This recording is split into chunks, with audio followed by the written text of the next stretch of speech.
আসসালামু আলাইকুম। কেমিস্ট্রির আরেকটি নতুন ক্লাসে তোমাদের সবাইকে স্বাগতম। আজকের ক্লাসে আমরা রাসায়নিক বন্ধন কি এই জিনিসটা জানার চেষ্টা করব। চলো দেখি রাসায়নিক বন্ধনের সংজ্ঞায় কি বলা হচ্ছে।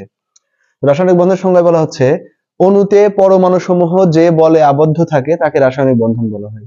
অণুর মধ্যে ভালো করে খেয়াল করতে হবে, অণুর মধ্যে যে পরমাণুগুলো থাকে তাদের মধ্যে যে পরস্পরের যে আকর্ষণ থাকে সেটাকে বলা হয় হচ্ছে, যে বলে আকর্ষণটা করে আসলে সেটাকে বলা হয় রাসায়নিক বন্ধন। বিষয়টা এরকম, ধরো এখানে আমরা একটা মিথেন অণু যদি কল্পনা করি, তাহলে মিথেন অণুতে দেখো একটা কার্বন আর চারটা হাইড্রোজেন, এই যে মোট পাঁচটা পরমাণু এক জায়গায় আবদ্ধ অবস্থায় সুগঠিত অবস্থায় আছে।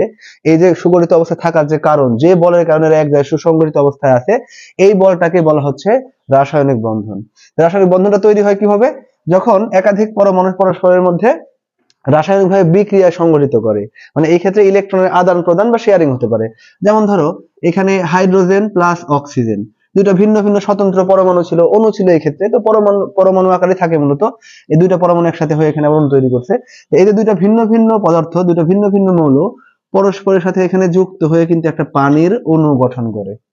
তাহলে এই যে অণুটা, এই অণুর মধ্যে যে একাধিক পরমাণু পরস্পরের সাথে সুসংগঠিত অবস্থায় আছে, এই সুসংগঠিত অবস্থায় থাকার কারণটাই হচ্ছে রাসায়নিক বন্ধন।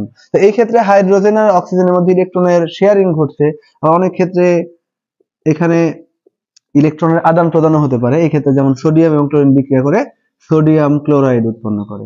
তো ইলেকট্রনের আদান প্রদান বা শেয়ারিং কিভাবে ঘটে এটা সম্পর্কে বিস্তারিত অন্য ক্লাসে আমরা জানবো। তো এই ক্ষেত্রে আমরা জাস্ট বুঝে রাখলাম এই জায়গাতে, যে যখন একাধিক পদার্থ পরস্পরের সাথে যুক্ত হয়ে একটা অণু তৈরি করতেছে, এই অণুর মধ্যে যে বিভিন্ন রকম দুইটা তিনটা পাঁচটা সাতটা পরমাণুগুলো পরস্পরের সাথে সুসংগঠিত অবস্থায় যুক্ত থাকে, যে বলের কারণে যুক্ত থাকতেছে, এই বলটাকে বলা হয় হচ্ছে রাসায়নিক বন্ধন। আশা করি রাসায়নিক বন্ধন কি তোমরা বুঝতে পারছো। এর পরবর্তী ক্লাসে আমরা এই রাসায়নিক বন্ধনটা কিভাবে তৈরি হয়, কেন তৈরি হয়, এই জিনিসটা জানার চেষ্টা করব। ততদিন পর্যন্ত আমাদের চ্যানেল এবং পেজে ফলো এবং সাবস্ক্রাইব করে কানেক্টেড থাকবে।